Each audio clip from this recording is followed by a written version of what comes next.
This is Dawood from AutoMarketplace. Today we have Luis Quevedo. Tell me if I'm pronouncing that incorrectly. Yeah, From that's perfect. That's perfect because that's Okay, exactly thank you, what it Luis. You're is. probably being kind. From NYAB Insurance. And so, Luis, thanks a lot for joining us. Thank you very much for the invitation. A pleasure, and I'm really excited to be talking to you today. No, great. And so, Luis, maybe we'll just start out with a background. I think a lot of drivers and fleets in the industry know NYAB. You were very early on in, when I launched my own small fleet, I remember going to the Uber Greenlight Hub, and I believe you maybe had a booth inside the Greenlight Hub, but you were a name that a lot of drivers knew. And so you want to just give us a background to, NYAB, how you started in the industry, and we'll go from there. Yeah, well, it's a very long story. Like, I mean, I'm about 44, 45 years old now. Jeez. And well, I've been an insurance broker all my mature life. So since I'm 18, I've been an insurance broker. Working back in Peru, the country I'm from. And then I had a chance to come here to the United States and work here in this wonderful country. And then there was another opportunity for me to join a local insurance brokerage and they work in this industry. So that's where I acquired my experience, and I've been working as a TLC broker for at least about 14 to 15 years Okay, wow. so So you've far been right you now. it's been a minute, as they say. Yeah, And yeah, it's been a time. I've seen everything and a lot of stuff going on in the industry. And from the very old times when we have car service vehicles, and then when Uber came around and the whole transformation of the industry when that happened, right? So yeah, and then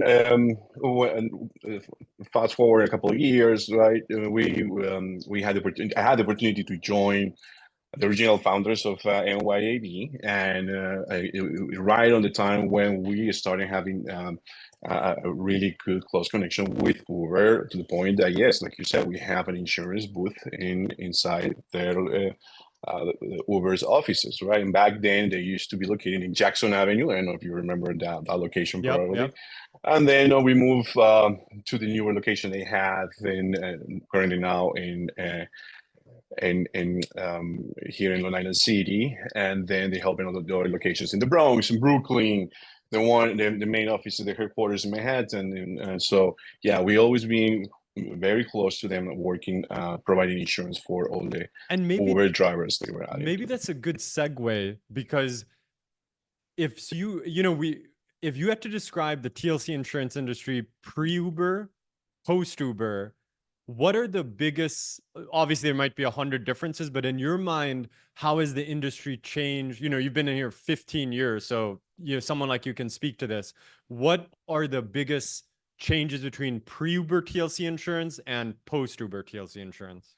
Yeah, I mean, believe it or not, in terms of insurance, there was a lot of changes that happened when the whole business was based on the car service business. I think you have some numbers out there that shows how many car service vehicles were before Uber, and how many black car vehicles were there after Uber got into the market. So I mean, that was one of the biggest transformations. Trying to understand how the New York for hire fleet was distributed in between those type of services, the car service and the block car.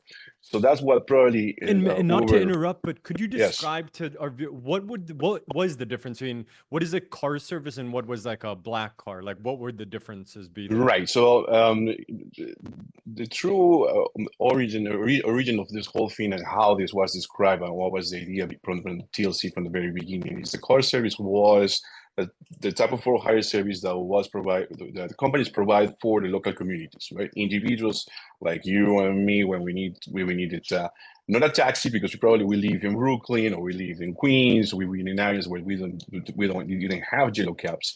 You usually call your local car service company, and that will be the company that will come, that will dispatch you a vehicle, right, and send you a vehicle to your home address and pick you up and take you wherever you needed to go. That was how the system used to work back then. And then black car service.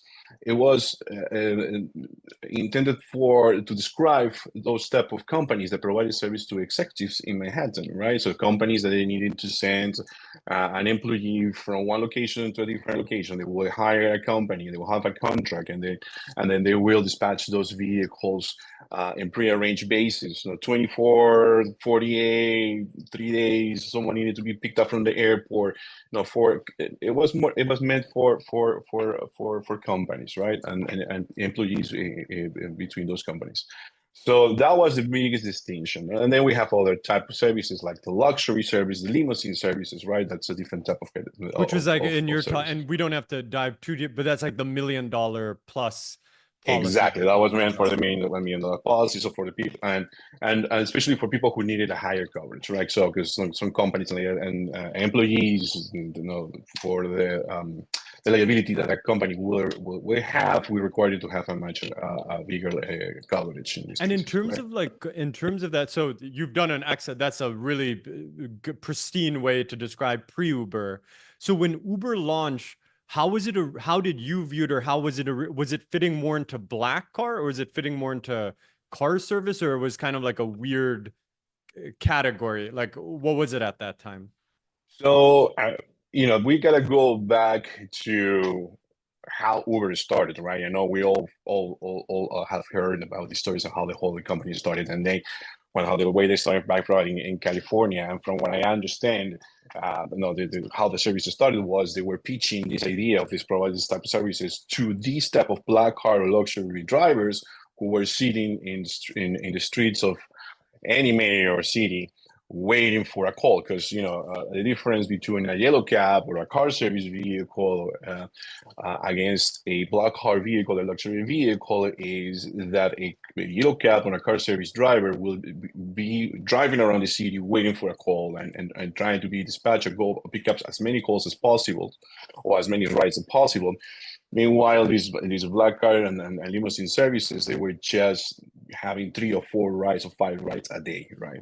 So the pitch that Uber made to them, as I understand it, was, you guys are sitting there for all this time.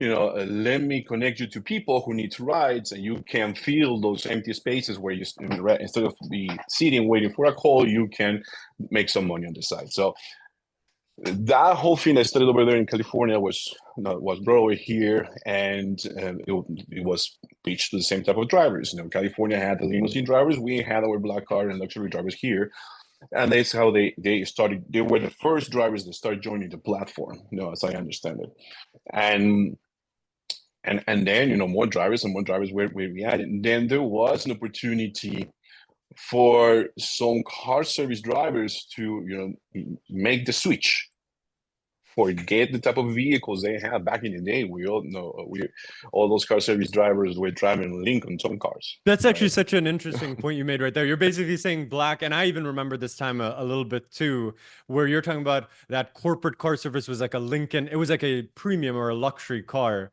and you're saying how Uber may have changed that game is like a Camry would all of a sudden now fit into a black car service segment, basically. Yeah, I mean that was a little later in the game, right? Uber did in fact try to track the luxury type of vehicle. The guy who was driving a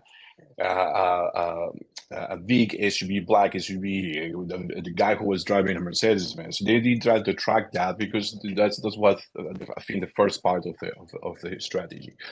But then as the thing evolved and the years went by, and they were trying to add more drivers, then is when the Toyota Camrys came around and all that stuff. So and so for NYAB, so you didn't do any yellow cab insurance broking. No, we never did yellow cabs. We always focus on the for hire.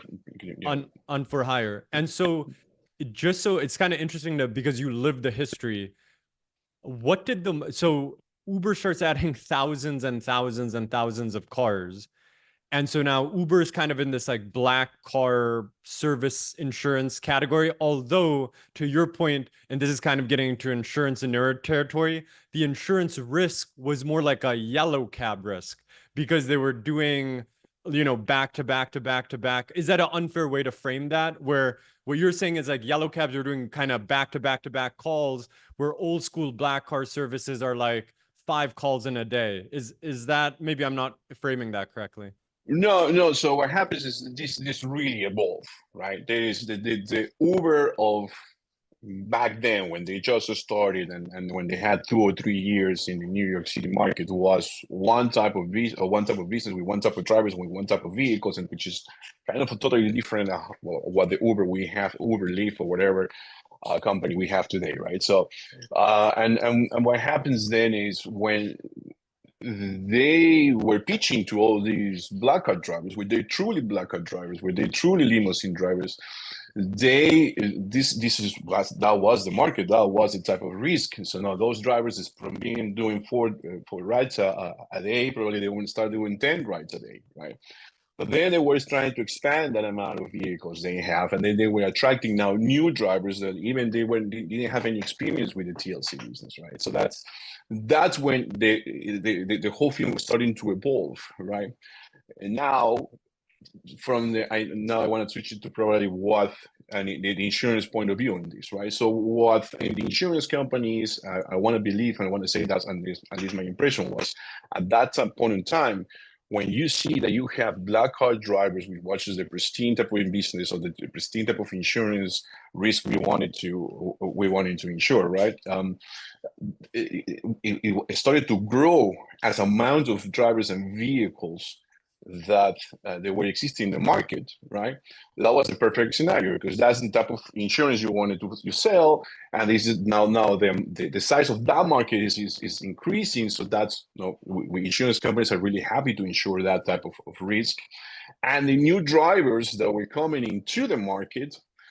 The whole idea and the whole hope back then was that they will learn and implement all the type of activities and behavior and everything that a black car driver and a black car vehicle has had back then, and it will look more like the black car type of risk, and it will not look anything like the car service risk, right? And also there was a difference there between, I know, and not trying to go too deep into this, but there was also a difference between one of the biggest part of the insurance, which is the no-fault claim part, the no-fault coverage, right? So then when you Which have is often known as a PIP, or though, and egg, we have a lot of insurance subscribers, so they love this type of conversation. But continue. Sorry to interrupt, but the PIP that's part all right. was, So then the biggest extension there was, now that because they are in black, you have a black card type of risk. In the black card now, you are required to join the black card fund.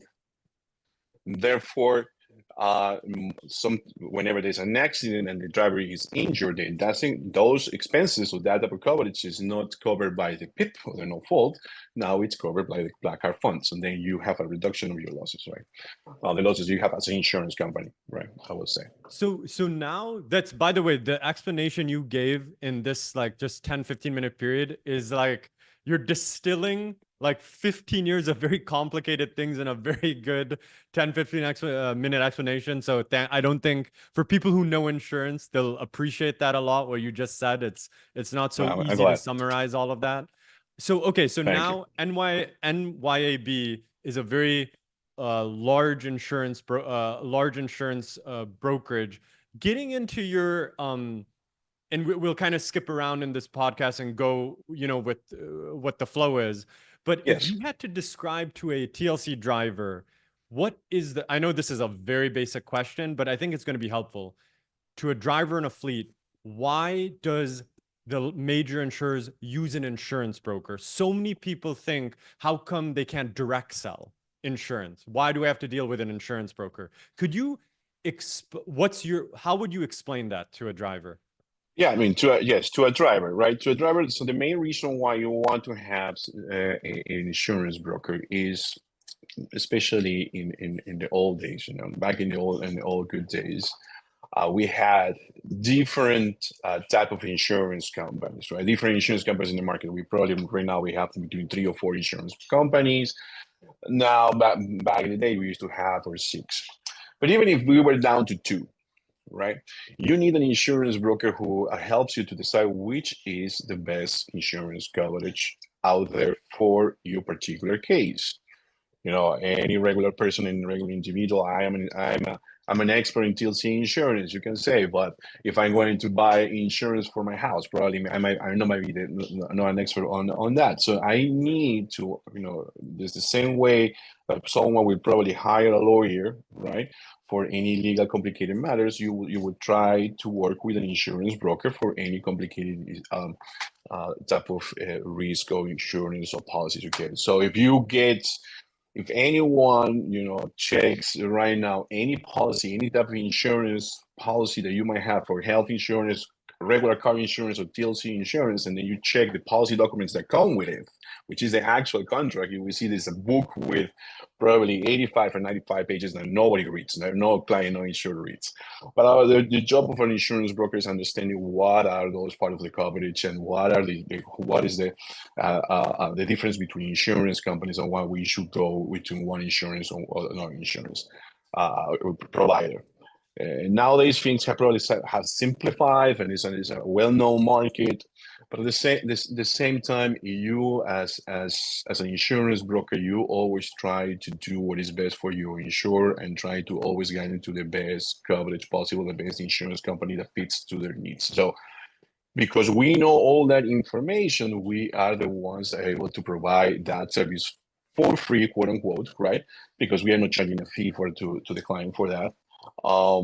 But you know that it's required for And any just to build insurance you upon have. You know? to build upon your point, like it's interesting that, and we'll double click on that there used to be so many more options. I think a lot of most people know that there's two major insurance companies in the market. Now there might be, you could say, a third or fourth one, but as you know, American Transit and Hereford are the major players in the TLC insurance market. How there used to be six and now there are two. Without going too deep into that, why did the option, how would you explain why the options disappeared? Like why did that occur, if you had to explain that to someone? Yeah, so basically that happened because the specific characteristics of these markets, right? There's a reason why we only have two insurance companies, local insurance companies. So back in the day, we had six insurance companies, but there also were local insurance companies back then. And the reason is that this is a very complicated and very specific type of market, right? Where there is a very low, thin margins, if any, right? And so when people wonder why Progressive, Allstate, or any major insurance company out there, it's not in this market with all the money they have and all the logistics they have and all the infrastructure that they have, why they cannot come here and do a better job, is because, when it's plain and simple, if they were to come here, they would be charging probably something like $10,000 a policy. And that's right? such a, and you're making a, like, so if a like a lot of people have to, and even what you're saying is exactly right. What even a driver might say, well, if Geico entered the policy, they might be thinking, well, they will be able to price it at like regular insurance, auto insurance. And what you're saying is that sometimes drivers might, because they might not know the technicalities of insurance, you're saying that drivers are not realizing that, okay, if Geico entered the market, they might not realize that Geico will actually probably price the insurance higher than what American Transit and Hereford would price it at. Right, and like in a scenario like that, let's say someone convinces Geico to come, they will do an analysis on the market and realize, okay, I am an insurance company, I'm trying to make money. How much will I have to charge a client under this type of market, seeing all these losses and these conditions, and trying and make sense, like make it attractive as a company, as the size of the company they are, as the requirements as an insurance company. There's something that goes with the ratings, insurance ratings, and the stuff that this goes a little deep. But bottom line is, it's not attractive for them. So then we are, thank God, working with insurance companies that have a different type of structure. They have a different type of view. They are not looking to make the profits that other companies are trying to make in any regular scenario when they would need to provide coverage. And they are doing an excellent job trying to manage through the current situations and current losses, and being able to keep doing that year after year and year after year. So that's, it's hard to explain this to drivers, of course, because they are trying to make a living, and they always, there's always many things that makes really hard their activity that they have as a TLC drivers in here. But if they go and see the other side, they will understand that insurance companies here really have a really tough time trying to continue providing coverage that is so necessary here in New York City. And so, just to put so basically, what, like, if a driver is listening to this, let's say their insurance is $5,000 or $6,000 and no accident occurs, they might be thinking, "Oh my God, I paid $5,000, $6,000, I didn't have an accident." But really, how they have to observe that is, okay, you might not have had an accident, but if someone else had a $100,000 claim, everybody else has to subsidize that. And so, insurance can only work at scale, basically. Sometimes it's a very hard, it's like if someone has fire insurance, I always use this example to explain to the drivers sometimes, not to say that insurance can't go lower or there can't be innovation, but if someone pays 200, I don't know, the rate for fire insurance of $1,000 a year for fire insurance, and they don't use it for 30 years, no one will say, "I spent $30,000 on fire insurance and it was wasted." They understand that, we almost don't want a claim to occur. Okay, so another thing drivers will say is, and we'll just kind of explore deeper, is that, okay, an insurance broker might make between 6 and 8% on a premium. And now a lot of drivers or even fleets will say, "Oh, that's so much for the broker to take." I think it's very helpful for you to give the broker's perspective on, okay, yes, there is a commission, but what's involved in making that even work for you? Like, how does your business look, the costs of your business and all of that stuff? Yeah, of course. I mean, any business has expenses to cover. We have employees. We are a large company. We have a large amount of employees. We have a lot of expenses to cover for this particular activity, right? And then the argument don't always the drivers have, well, I rather just go straight and and deal with insurance companies. So probably they can get a cheaper price on my policy because they have to pay you to do all these that they can do themselves. Well, the thing that people don't realize, or clients unfortunately don't realize, and they don't supposed to, right? Because they are not in the business. But the truth on this is that look at an insurance company. An insurance company has different departments to do all the operations as they need to do. One to underwrite and know how much premium they have to charge. One to work on the claims. One to settle. They have a legal department, an accounting department. If they didn't have brokers, they will have to have a sales department, which they don't. So in insurance, and this is not only TLC for TLC insurance, this applies to any broker in any industry, right? And any insurance company that use brokers or agents in their markets, is the reason why they pay commission is because they understand and realize about besides many other things, that they will have to incur into the same expense if they have to have a sales department, right? And if they had a sales department, they're going to sell whatever they want to sell the way they want to sell it, providing information they want to provide, which is completely biased. Meanwhile, if you have a broker, right, the broker main responsibility is to work on behalf of the insured. So the money-wise on how much you're going to pay for insurance is going to be the same if they do it through the sales department or through an insurance broker. So the money-wise, it will equal almost to the same. The advantage is that now if you deal with a broker, you're not talking to someone who has a bias, who's going to always try to sell you the benefits from the insurance company, but it's always someone who is a little more tuned and tied to what you really need as a client. And it's unfortunately in this type of market, it sounds very, very specific. It doesn't really makes too much sense for drivers, and that it's okay. We try to work and explain that every single day, every single time that we have an opportunity, and trying to show them why exactly is and the benefit and the services that we provide.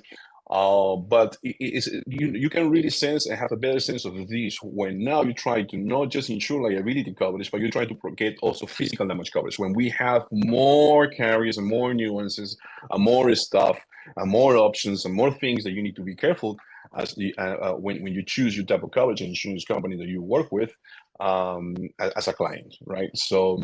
And That's just to, when you see the yeah, difference there. and you've transitioned perfectly into the discussion about comp and collision. And I think I just want to summarize what you said, and correct me if I'm wrong. You're basically saying, and you've put it in a very nice way. You're saying that, okay, let's pretend a broker didn't exist. And let's say Hereford had you still need to sell the insurance. So Hereford creates its own internal department, right? That costs money for Hereford. And so what Hereford or American Transit or any insurance company for that matter does, whether it's State Farm or Allstate, is saying, well, this will probably be about 8 to 10% of our revenue. So we can it can either be in-house or it can be outsourced. And sometimes the reason it should be outsourced is, and you've put it in such a good way, is inherently an American Transit in-house broker would just try to sell you American Transit insurance probably. Or if you even get a little more devious for the bad drivers, they may try to give it to another insurance company. And so I think it's such a very important point you say is that whether the broker is getting paid 8% or they in-house it, the 8% is going to be reflected in the premium no matter what. And then a good thing about a broker is that it's it's an independent entity where, the client, you can represent the client because you might have 3 or 4 insurance companies that pay you the same commission. So, your interests, you're financially incentivized. So now, is that a fair way to sum? Please add. Yes. And just to add to that, also our job, like I keep saying, it's to work with our clients, our insureds, and we work on long-standing relationships. The average lifetime for a client with NYAB, it's about 3 to 4 years. So during those years, sometimes clients go to insurance company A, and then sometimes they will switch to insurance company B, and sometimes they go to C or they go back to A. So, and we do it because we need to make sure the client is receiving what is the best coverage and the best financial option for them. So if we were just, if you just were working with us and we only represent one insurance company, you will just receiving what we can provide you, and most likely you would just try to go to the next guy or to the next company or to the next thing without really knowing what are you missing or what are you doing, right? So that's the thing. We try to have this long-standing relationship with our customers, and we just need to stand by them and try to work what is best for them. And that's why this type of relationship exists. No, that's I think you've put it very, very well.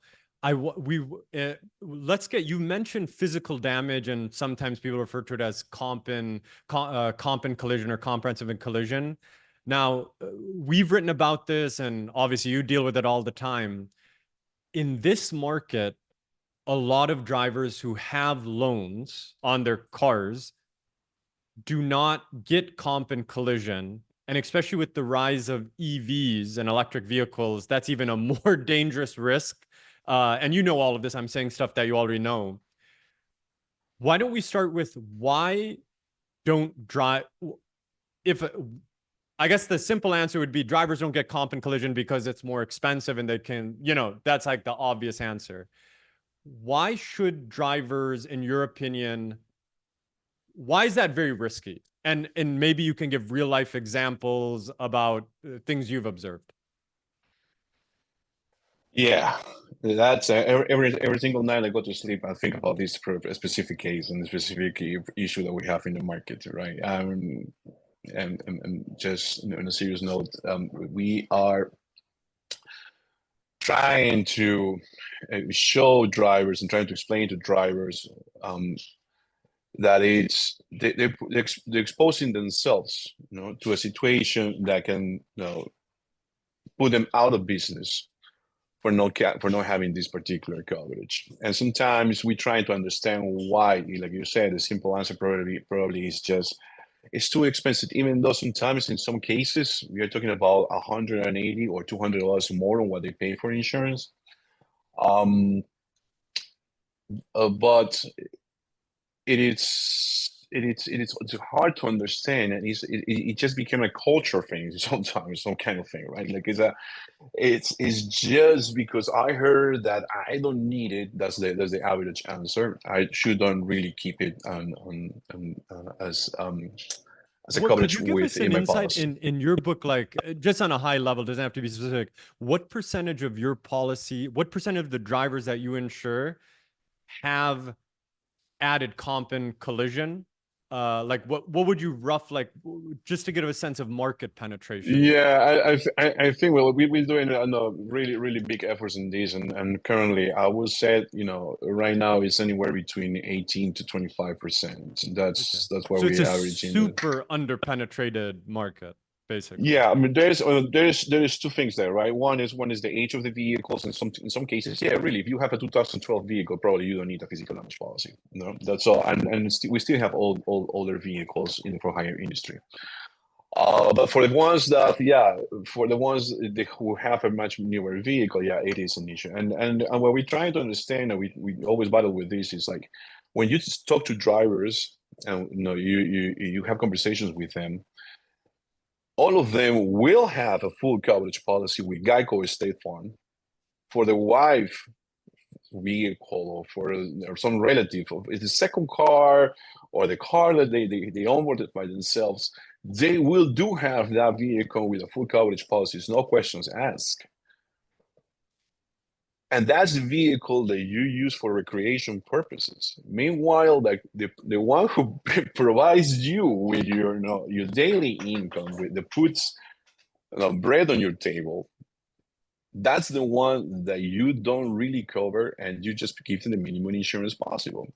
So, you as a driver that it's working in this industry, that this is the way you provide for your family, you have to think two times, three times. Is really wise to put the minimum coverage possible to the thing that fits to my family? Or should I be really worried and put the maximum protection available to me to that particular piece of assets that provides and feeds my family? And speaking about cases and what we look into our company, the way that we push and we work the sales and we try to talk to drivers, it actually sometimes 50% of our sales happens in our claims department, That's very where interesting. yeah, where the driver already went through the experience, right? Yeah, my friend told me I didn't need to keep the full coverage, and now here I am coming to your claims department to report a $6,000 damage in my car that happened while I was going through an intersection, and someone hit me and left the scene, and I don't know how to now make a claim and try to get that money. Or there was a flood, or a tree fall on top of my car, or someone broke into my vehicle, or a drunk driver, the police. I was involved in an accident with the police, with the MTA bus, with the yellow cab. Good luck trying to collect from them, right? So And in that's terms of, why, yeah, yeah. in terms of the cost, which I think the pitch you make is, I mean, it's as straightforward and as obvious as you can get. But you're saying that on a recreational vehicle, like you're saying a personal vehicle, and no one even thinks about, oh yeah, I'll just like exclude the comp and collision for the most part, especially if it's a newer vehicle. But in the actual vehicle that is generating you income, people are rolling the dice in a very counterintuitive way, which is a very good way to put it. So if drivers understand how the cost is determined, now, yes, the underwrite, it's impossible for you to say the exact underwriting methodology. Another thing that's worth mentioning is comp and collision coverage. A lot of drivers might not appreciate this. It changes every year with depreciation. So the Yeah, actual cost goes down with, is that a down, fair yeah. way to, a lot of people see that first year rate and it might be higher. And then they don't realize, well, in the second year, it'll be cheaper. The third year, the fourth year. Sometimes it's like lost in translation and pitching this, which is different than liability. Yeah. So this exactly that you're 100% right. Yeah, because of the insurance and the physical damage coverage, it's higher the first year because it goes attached to the value of the car. That's how it's calculated. Depends how much how expensive your vehicle is, or what's the vehicle value of the car you're driving. That's what it's going to be calculated on basically, and then you're going to have discounts or surcharges depending on your driving record. Then every year the value depreciates, and of course it's the amount of you're going to pay for insurance, it's going to decrease, and of course the first year is more expensive, and as the time goes by, you usually the rule of thumb is to keep that coverage for 5 years, and then you get rid of it because then the value of the vehicle should be depreciated so much that it makes no sense to keep that coverage. But yeah, they also think the other thing that they don't realize, they do realize. I don't want to say they don't realize. It's just that you gotta put the value in it, right? So it is additional $200 a month. Listen, I'm like anyone. You ask me to pay $100 or more, or add $300 more into my budget, I'm screaming as well, right? But what is the trade-off? What are you trading off, right? Or what is the consequences of that decision, right? And like previously I was putting the example of a $6,000 claim, but what about if it's a total loss, right? What about if it's a $15,000 claim? So that's what you need to weigh. And another element of it of this is that there's no gap insurance product in the TLC. Am I incorrect on that? That there's no one offers Yeah, a no, gap insurance? no, there's no gap insurance. Gap insurance is a coverage that you acquire when you buy the car brand new, and that happens at the dealership. The dealership can provide you with that gap coverage. And gap, and correct me if I'm wrong, gap, just so for people who don't know, but gap insurance basically covers if the value of the vehicle is less than the loan amount. Gap insurance bridges that. Is that a good description of gap? Correct. So, but yes, but in order for you to get that coverage, first you have to have physical damage. Yes, right? That's a great point. Yes, exactly. So you're the only to access that coverage, you have to have physical damage, and it only covers you when the amount you owe in the car there's still a balance after the total loss has been paid. So in the event of an accident, total loss, the car cannot be repaired. The insurance company is going to write you a check for the current amount, vehicle value. Called ACV, I think, right? Exactly. Yeah. Exactly. So the value of that particular vehicle at the time of the accident, right? The market value. That's what there's mostly, if you want to make it a little more simpler. So yes, so they will pay you that value of that particular vehicle. And what happens is, because sometimes people get into finance agreements for they have a high interest rate, and they have like 7 years long term. Actually, what you're going to owe to the bank is even way more than the current value of the vehicle, right? So the insurance company should check for that value, and then you still have a balance to pay to the bank because you owe them more money than that. So the gap insurance will cover that difference if you have it. So gap insurance only works to settle what you owe to the bank if you still owe them, if you owe them money after you got paid from your insurance company for physical damage coverage. And another, I'm just thinking about this on the fly, another pitch for drivers, especially who just bought new cars, especially a lot of, vehicle depreciation, especially with EVs, is very wacky, right? So even if someone has it's almost like a pitch for comp and collision, especially for newer vehicles, that, hey, even if you have comp and collision, you still could owe 4,000 or 5,000 out of pocket. Imagine if you don't even have comp and collision. And so, but there's a lot of it's for some reason, it's something that we've heard a lot about. Multiple drivers have reached out to us that, does anybody offer gap insurance? So I just want to confirm that in the TLC market right now, unfortunately, that product does not exist right now. Yeah, I know. Like I said, it's meant for brand new vehicles. And the dealer is supposed to sell you that when they know they're putting you into a finance agreement, where the value of the vehicle is going to depreciate so much it will never keep up with the amount of money that you're going to owe to the bank. So that's one of what happens. So sometimes people that have a misunderstanding of what gap insurance really is, and that's one on those situations. But yeah, having physical damage coverage, it's something very important. I advise anyone, regardless where you go, what insurance company you go to, or what broker you use, please do get physical damage coverage for your vehicle, especially if you have a vehicle that is no older than Yeah, 5 years I think that's as of very today. prudent advice, and I think you've laid out the reasons why someone should get that very well. Moving into electric vehicles, and kind of that's the new that's the new market globally and in America, but actually it's hit the TLC market. It's a sudden adoption has occurred for various reasons. That's not the topic of this podcast, but basically a lot of electric vehicles have come to the market. Okay, so with electric vehicles, how should right now it's kind of on we'll transition this because there's not a lot of comp and collision coverage for electric vehicles. I know Kingstone, I believe today, sent out an email to brokers saying that they have a new $5,000 deductible policy. If someone has electric vehicle and doesn't have comp and how can they protect their electric vehicle if the product is not even available for comp and collision? Yeah, so that's the situation that we have, as of right now. Well, as of yesterday, today, Kingston has, yes, exactly, has come back to the market and now is providing that coverage, con certain conditions. There is the $5,000 deductible that you mentioned.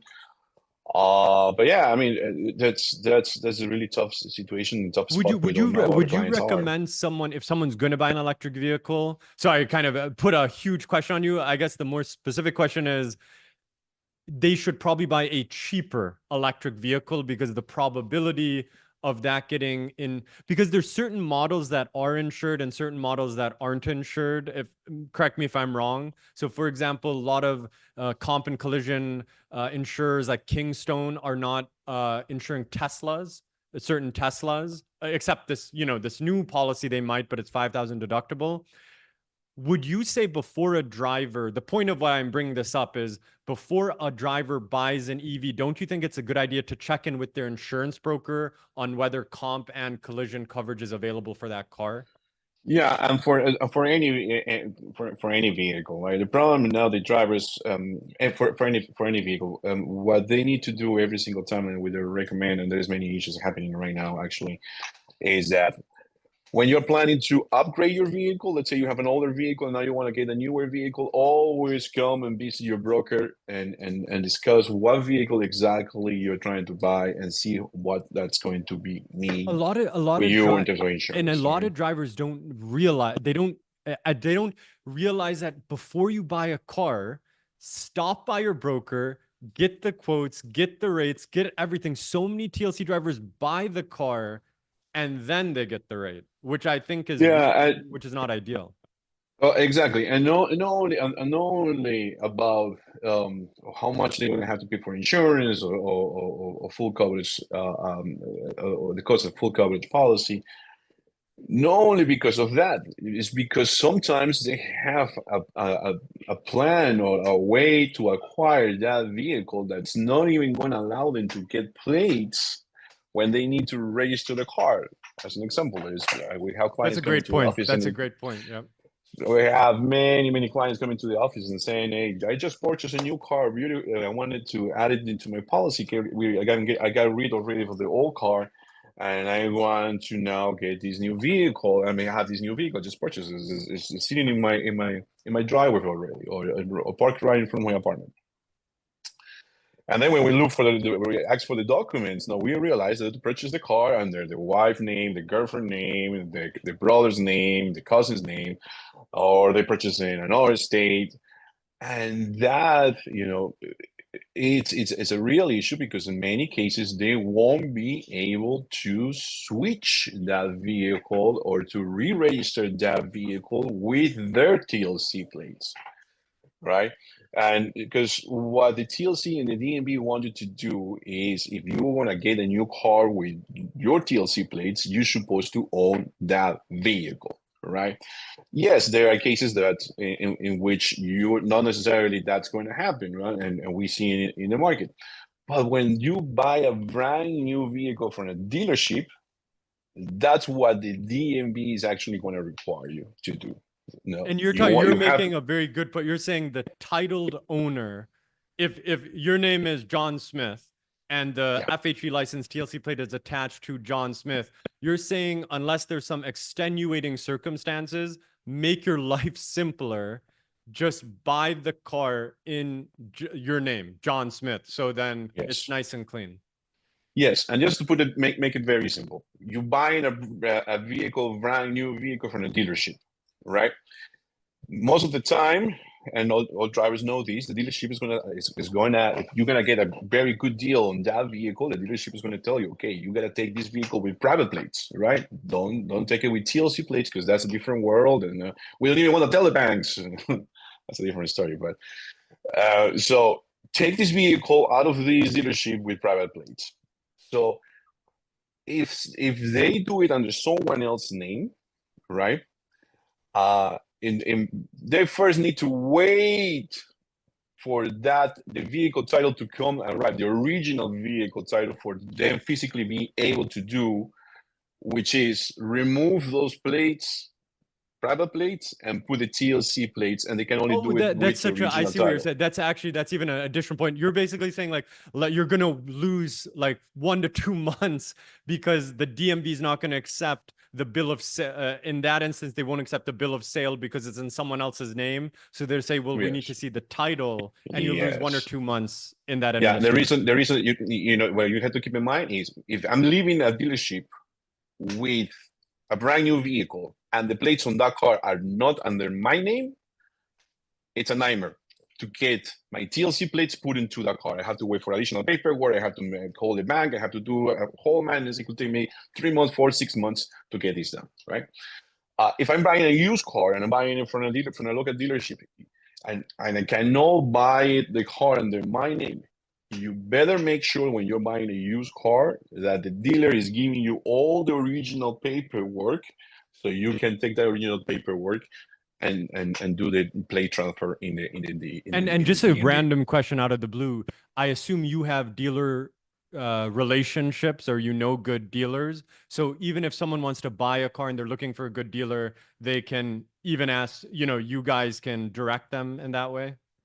No, not really. I mean, Okay. when you're gonna come to us, it's always for advice. I'm gonna tell you what to do, how not to do it, and all those things. There are well-known dealerships out there in the area. The problem is that they do make your life easier when you're trying to get a new vehicle and put TLC plates on there. The problem is, as you should as an individual, you would try to get the best deal, and sometimes the best deal is going to be in another type of dealership. The problem is that there's a lot of steps and there's a lot of things that you have to consider to understand if saving that amount of money, it's going to make sense for you to wait 6 months or 8 months until you get the right paperwork because you purchased this vehicle in a very cheap place that was in a different state, or because you got a very great deal when you purchased the car under your wife's name or under your parents' name, and that creates a whole complication, and you lose the time. I think, and just to put a final touch on this point before moving on to our last topic, which is insurance rates, is that especially with Uber and Lyft driver lockouts, what Luis is saying right now is very important because if you even these days, if you lose even a month off of not having been able to work, you could lose your Uber access or Lyft access. So it's actually extremely important advice, and I'm glad you brought it up actually. Yes. So you're trying to upgrade your vehicle. Go and visit your broker because they are not going to only tell you about what insurance you should get or how you can manage the insurance part, but are you going to be able to put those plates, the TLC plates, right away, or you're going to have to wait Yeah, for what's the turnaround, a certain basically? amount? The Exactly. For turnaround. the turnaround, based on how you're going to buy the car and where you want to buy the car, and then whose name is going to And purchase now going to happen. to save the most juicy topic for last, and this is what most drivers will say. If you had to explain, rates are going up, you don't have to. There's that's also normal insurance rates are going up, and that's because of repairs, and we kind of went over that why they're going up. Um, and I think you've done a good job explaining that. Just so people have a range, what are the ranges you see for individual policies usually? Like, what are the ranges and what are things that increase policy rates and how can drivers kind of, mitigate against that? Yeah, I mean, so nowadays insurance policies, and it depends. There's many variables, and there's many rates.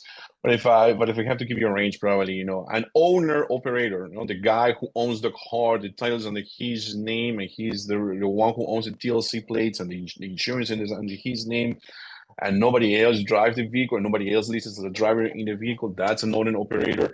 Insurance nowadays fluctuates anywhere between 3,700 to 4,200, right? What you want to do, if it's possible, is to have the perfect record, right? No accidents, no points. Which You is gotta have really easy in New York City taxi, right? yes, No, okay. yeah, of course. We have thousands of those. It's very Yeah. difficult. Um, but believe it or not, there are drivers out there that have managed to do that within the last 3 years, because that's what the insurance companies look for. And you have to have, of course, experience, more than 1 year with your TLC license, more than 3 years with your USA, I should say New York, New Jersey, or tri-state license. And And that's actually a really important point you make. Basically, a threshold that drivers should know is that you're saying that a 3-year license on DMV and a 3-year license on TLC is like a very important insurance benchmark for yeah, I mean, rating. but to understand the driver experience, someone should be. I mean, to call a driver, say this is an experienced driver, the driver should have at least 3 years with the driver's license, and at least 1 year with the TLC license. And that's the average. And also age is a factor. No, you should be older than 24, 25 years old. So right now, is it For fair most of to the say if insurance you're under company. 24, 25, it's extremely difficult to get TLC insurance right now? Yeah, I mean, there's some of the insurance companies, will rate you differently. I mean, if you're young, again, in some insurance companies will do an exception if you do have the experience, because you can get a driver's license when you're 17 or so. But yeah, so having a clean driving record, no accidents, ideally no points. All drivers have the defensive driving class, so that's given. And then And is it there's another thing, just to add my 2 cents, another thing is that if you do have accidents, and especially if you're not at fault in those accidents, I think is this good advice, or you've probably seen drivers do this. It's good for drivers to keep a record of all documents related to historical accidents because the yes, insurance company is probably going to ask for that, I assume.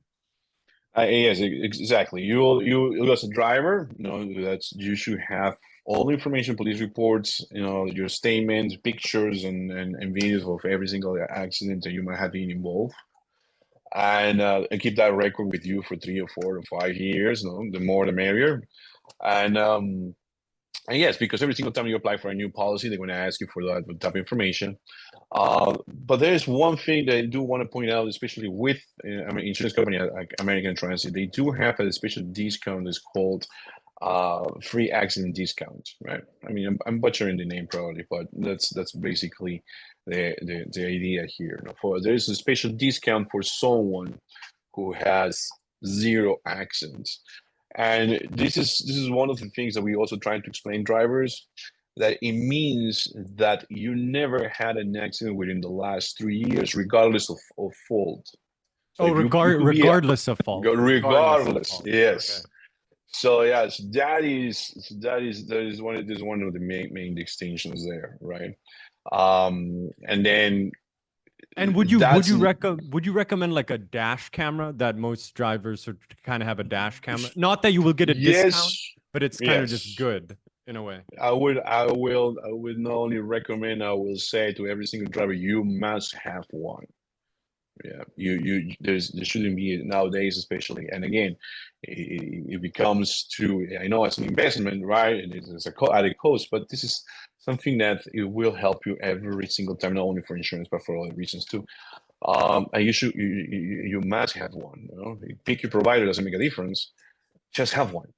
And because even with claims and accidents, and this is why we're really happy, that we see all the time, you know, accidents really the majority of them come down to he say, she said, he said, he said, right?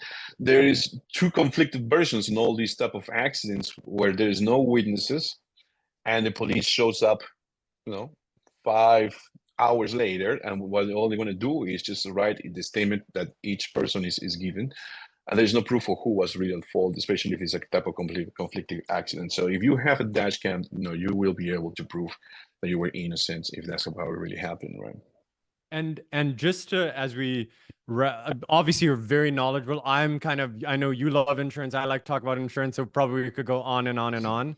Just kind of in conclusion, as you know, the kind of the renewal, obviously now, insurance renewals are more staggered. Before it was a lot of renewals were happening in March, and now it's a little bit more staggered.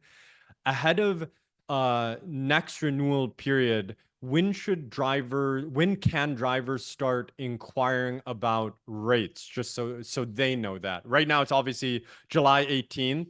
So can drivers start acting on next year if their insurance is renewing in March and December, January? Like, when can they start the process?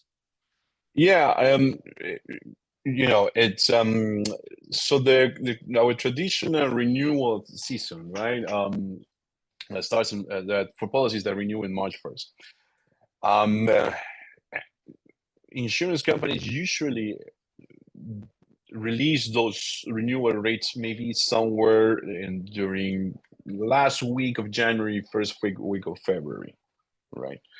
So brokers are not usually able to have access to those brokers until those dates, in average, a couple of weeks, a couple of days more, a couple of days less.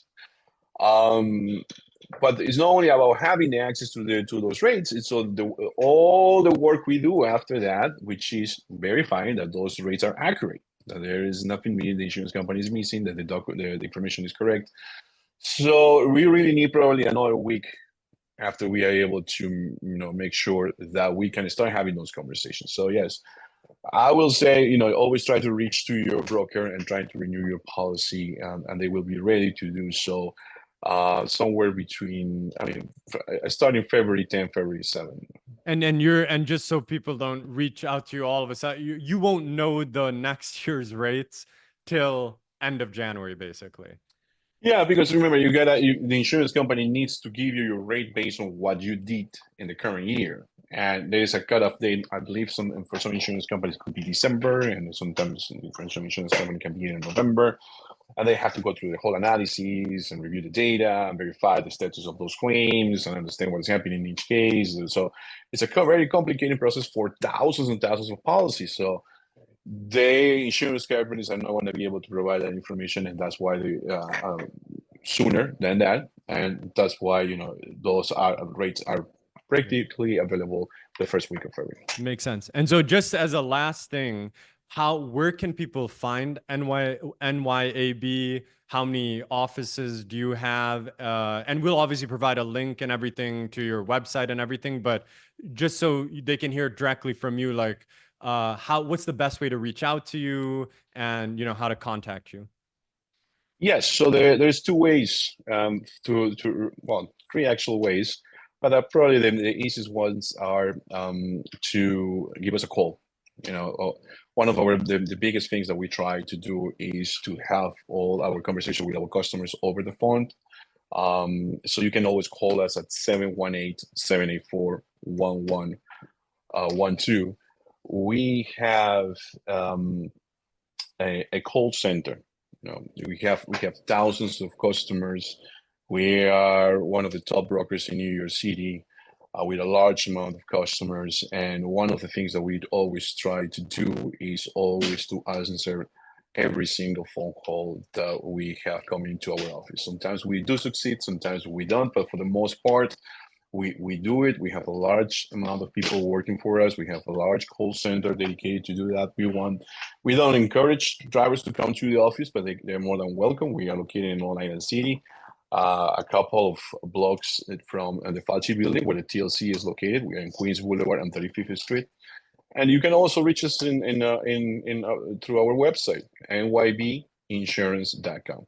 So yeah, if we open Monday to Friday, and we always there to help any driver who needs any And guidance what are or the advice in the call? TLC industry. What are the call center hours? We are open 9 to 6 in the call in 9 to the call 6. center, center, yeah, and of course we work extended hours during the The renewal renewal time. season. Got it. Yeah, so the renewal season, and even then, during the renewal season, you will call our office, and someone will answer the phone and will speak to you and give you guidance on your insurance. Well, listen, Luis, I hope we can do this again. Thank you so much. I think this insight, I think a lot of drivers and fleets honestly will appreciate this, because you've distilled a lot of complicated things that you've accumulated over 15 years. So thank you for your time. We'll put the link in the description to how to reach out to you, how to reach out to NYAB, and hopefully we can do this again. But thank you so much, Luis, for your time. Absolutely, a pleasure. Thank you very much for your time.